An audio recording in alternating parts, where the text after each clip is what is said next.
はい、ではこの計算をしていきましょう。まずは因数分解するのですが、はい、これを文字に置き換えておきましょう。a の2乗マイナス 2a マイナス3。はい、こうなると皆さん因数分解できますね。a マイナス3と a プラス1になります。では続きまして a を元に戻しましょう。y の2乗マイナス 2y マイナス3。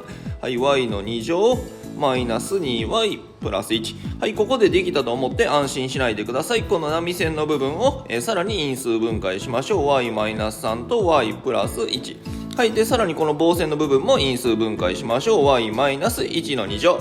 はい、以上になります。